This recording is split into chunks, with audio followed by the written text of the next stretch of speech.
Assalamualaikum. This is Lama Shukur from the university. Electricity and magnetism 2 का course start किया हुआ है हमने BA फिजिक्स 4 सेमेस्टर के लिए। हम 7 लेक्चर दे चुके हैं। आज हमारा लेक्चर नंबर 8 है और हमने जो लास्ट लेक्चर में टॉपिक स्टार्ट किया था उसी का हम पार्ट 2 आज डिस्कस करेंगे। चैप्टर नंबर 1 को ही कंटिन्यू करेंगे। इंडक्टेंस का चैप्टर है हमारा। तो लास्ट लेक्चर में हमने मैग्नेटिक एनर्जी का टॉपिक स्टार्ट किया हुआ था, magnetic energy stored in an inductor. ये हम फाइंड आउट कर रहे थे। लास्ट लेक्चर में हमने कहाँ तक कवर कर लिया था, इसको थोड़ा रिवाइज कर लेते हैं।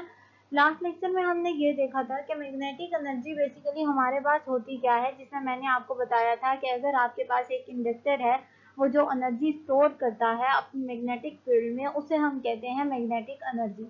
और इंडक्टर के पॉइंट ऑफ व्यू से हमने ये मैग्नेटिक एनर्जी फाइंड आउट करनी थी। मैग्नेटिक एनर्जी को मैंने आपको बताया था कि हम रिप्रेजेंट करेंगे यहाँ पर UN से, कैपिटल UN से, जिसको हम फाइंड आउट करने की कोशिश कर रहे थे। फिर हमने क्या किया था कि इंडक्टर लेकर उसमें फाइंड आउट की थी मैग्नेटिक एनर्जी। ये हमने जनरल केस अभी डिस्कस किया था, जिसमें हमने UM की वैल्यू फाइंड आउट की थी 12LI²। ये वाली वैल्यू हमने फाइंड आउट की थी मैग्नेटिक एनर्जी की, जब हम सिंपल इंडक्टर का केस लेते हैं। अभी हम ये कंसीडर नहीं करते कि हम उसे एज अ सॉलिनॉइड कंसीडर कर रहे हैं या किस तरीके से कंसीडर कर रहे हैं। मैग्नेटिक फील्ड अभी हमने कंसीडर नहीं की, जिसको हम कहते हैं कि आइडियल सॉलिनॉइड की जो मैग्नेटिक फील्ड है। लास्ट लेक्चर में मैंने आपको बताया था कि इंडक्टर जो है वो एज एन आइडियल सॉलिनॉइड हमारे पास वर्क करता है। तो इसकी जो मैग्नेटिक फील्ड होती है वो हम लिखते हैं B = μ0 Ni। तो ये वाली जो मैग्नेटिक फील्ड है हमारे पास, ये हमने लास्ट लेक्चर में कंसीडर नहीं की थी। इसके बगैर, ये कंसीडर किए बगैर हमारे पास जो वैल्यू आई थी मैग्नेटिक एनर्जी की, वो ये वाली थी UM ½ Li²। तो अब आज के लेक्चर में हम क्या करेंगे, हम इस मैग्नेटिक एनर्जी को कंसीडर करेंगे, फिर इसी UM की वैल्यू को फाइंड आउट करेंगे और देखेंगे कि मैग्नेटिक एनर्जी हमें क्या वैल्यू प्रोवाइड करती है in terms of magnetic field, that is equal to μ0 Ni। चलिए अपना आज का लेक्चर हम स्टार्ट करते हैं। Magnetic energy stored in an inductor, वही टॉपिक है हमारा जो हमने लास्ट में स्टार्ट किया था लास्ट लेक्चर में।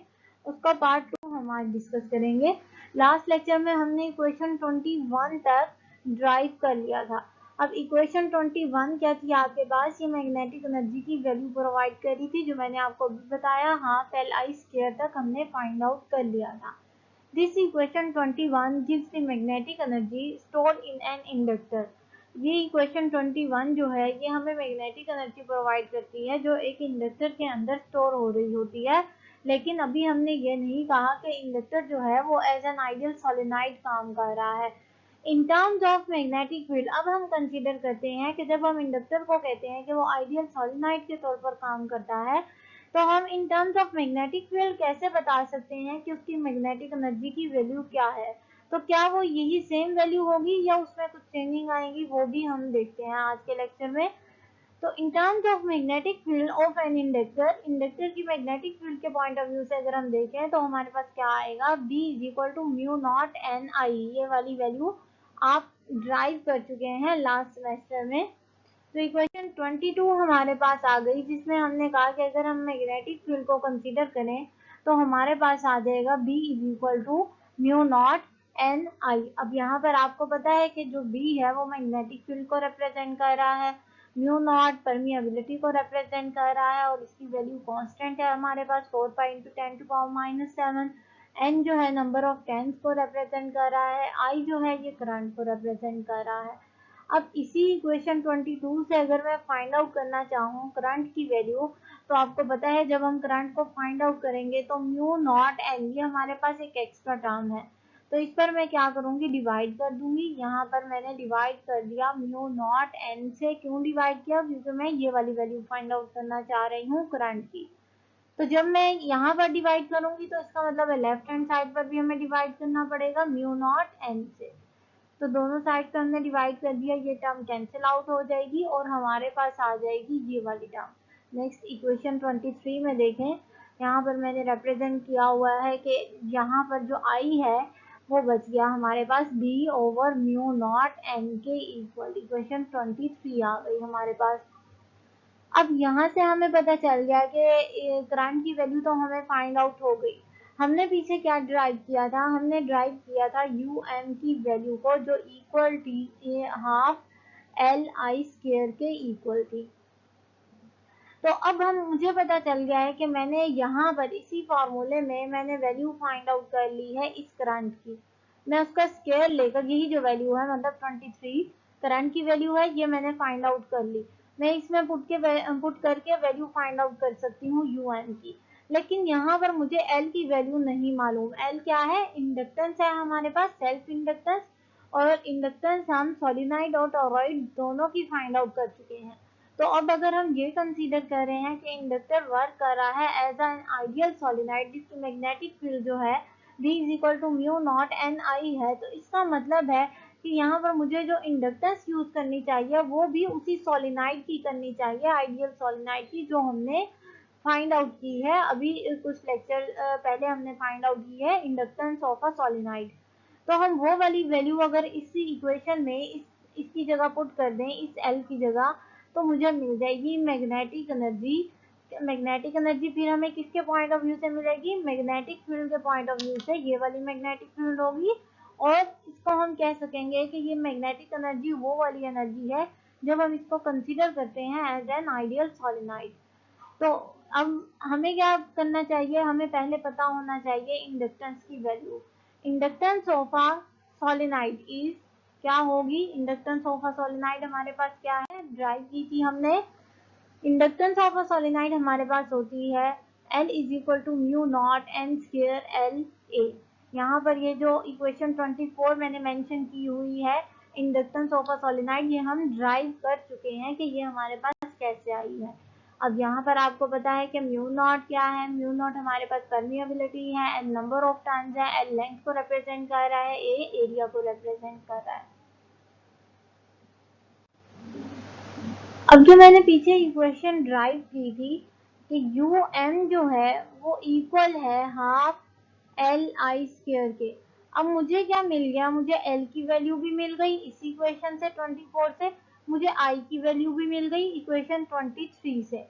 तो मैं क्या करूंगी, अब मैं ये दोनों वैल्यूज जो मुझे मिल गई हैं, एल की वैल्यू और आई की वैल्यू, ये मैं इन दोनों में पुट कर देती हूँ। मेरे पास क्या आ जाएगा? यू एम की वैल्यू आ जाएगी। तो चलिए देखते हैं इसको कैसे पुट करना है। हमने यहाँ पर देखे मैंने लिखा हुआ है कि पुट 23, 24 इन 21, मतलब आपने जो इक्वेशन 23 और 24 निकाली है इसे 21 में पुट कर दे। 21 मेरे पास यही वाली इक्वेशन है जो मैंने यहाँ लिखी है, U M is equal to half L I square, यही वाली इक्वेशन जो है ये 21 है। तो इसका मतलब ये हुआ कि ये जो यू एम है ये आ गया हमारे पास half mu naught N square L A. ये किसकी वैल्यू है पूरी? ये एल की वैल्यू है। एल आई स्क्वायर था इस इक्वेशन के अकॉर्डिंग, तो एल की वैल्यू जो थी मैंने यहाँ से ये वाली पुट कर दी इसके अंदर। आई स्क्वायर है मेरे पास, इसका स्क्वायर है। तो इसका मतलब है जो मैंने पीछे 23 में निकाली थी वैल्यू करंट की, वो थी B over mu naught N. तो आई स्क्वायर है मेरे पास, तो मैंने इसको ब्रैकेट में लिख के बाहर स्क्वायर ले लिया। तो मेरे पास इक्वेशन 25 आ गई। जस्ट मैंने क्या किया, एल की वैल्यू को पुट कर दिया, ये एल की वैल्यू है मेरे पास, और ये है आई की वैल्यू। आई स्क्वायर था हमारे पास तो इसलिए मैंने ये स्क्वायर ले लिया। अब हम क्या करेंगे, अब हम इसे सिंप्लीफाई करते हैं। इसका स्क्वायर खोलते हैं पहले, तो हमारे पास क्या आ जाएगा? B square mu naught square N square, ये वाला फैक्टर आ जाएगा हमारे पास। अब देखते हैं कि जो वैल्यू कट रही है हमारे पास उसे काट देते हैं, बाकी जो फैक्टर बच जाएगा उसे हम एज इट इज मेंशन कर देंगे। तो यहाँ पर देखें म्यू नॉट स्क्वायर है, मतलब यहाँ पर दो हैं आपके पास, तो एक म्यू नॉट इस म्यू नॉट से कैंसिल आउट हो सकता है। अब यहाँ पर क्या है? एन स्क्वायर है, एन स्क्वायर, ये भी एन स्क्वायर है, तो एन स्क्वायर से कैंसिल आउट हो सकता है।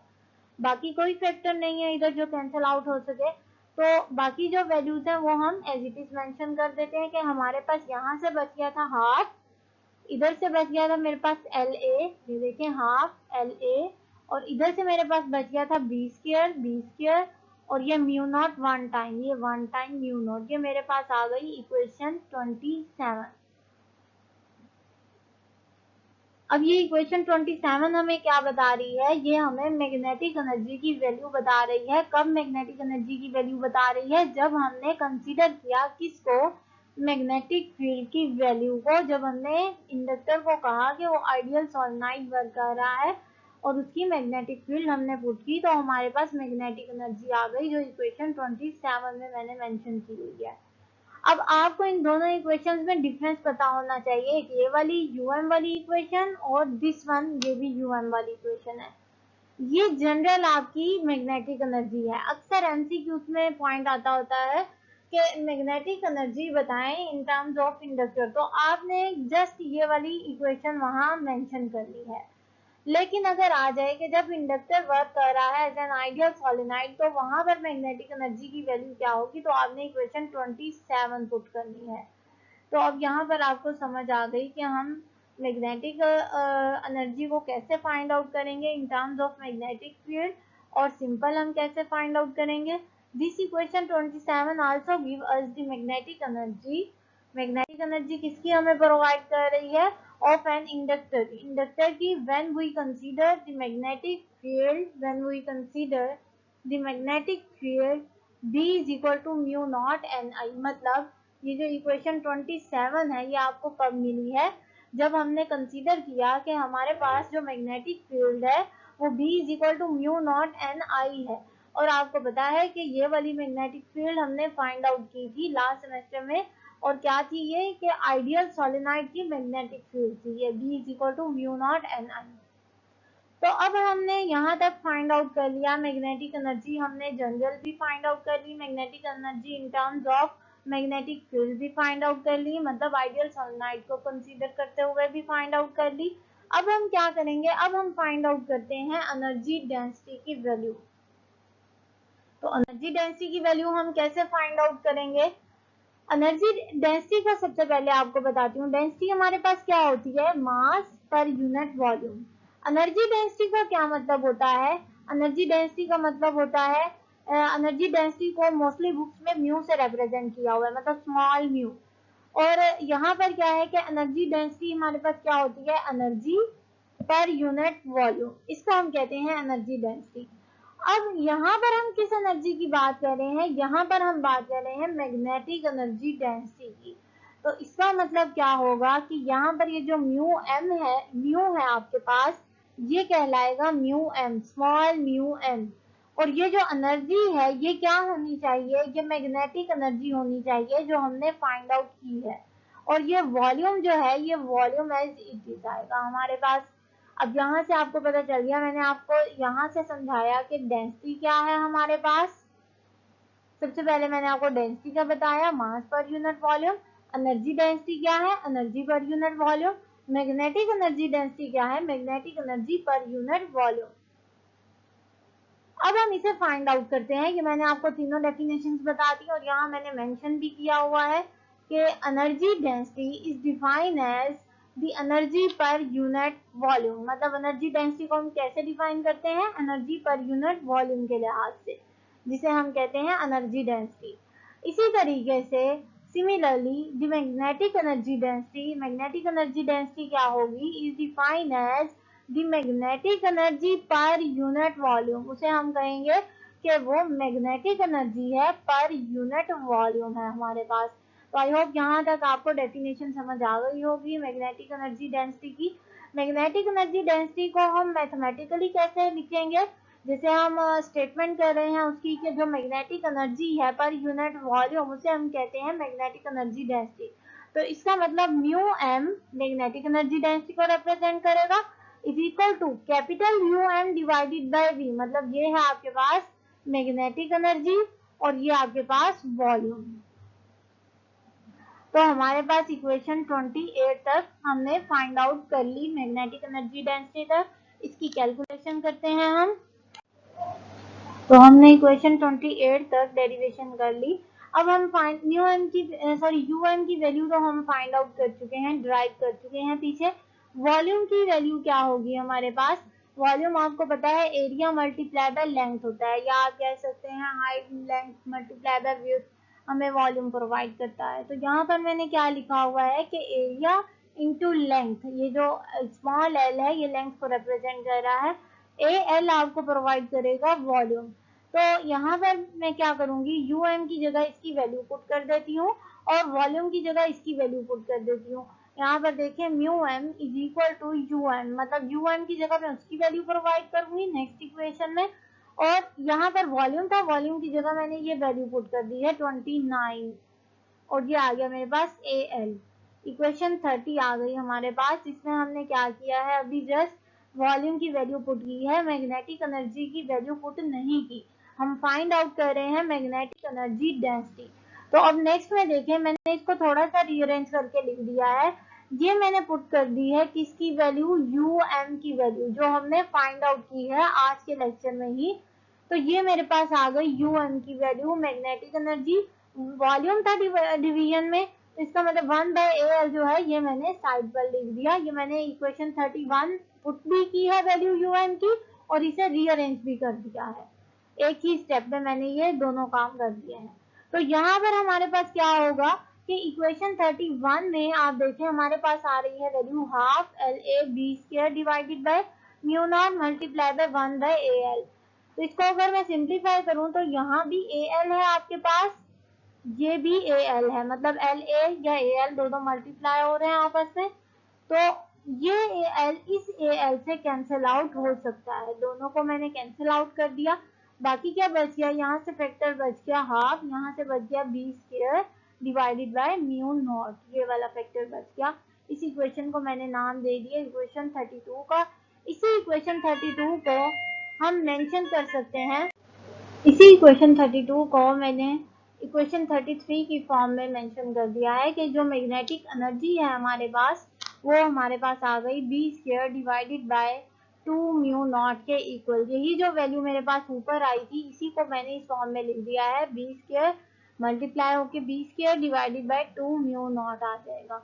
तो ये हमने फाइंड आउट कर ली मैग्नेटिक एनर्जी डेंसिटी। ये वाली जो हमारी लास्ट इक्वेशन आई है इक्वेशन 33, ये एमसीक्यूज के पॉइंट ऑफ व्यू से इंपॉर्टेंट इक्वेशन है। एमसीक्यूज में मैग्नेटिक एनर्जी डेंसिटी की वैल्यू पूछी जाती है इंडक्टर की, तो ये वहां पर आपने ये वाली इक्वेशन मेंशन करनी होगी, ये वाली इक्वेशन आपको याद होनी चाहिए, इक्वेशन 33।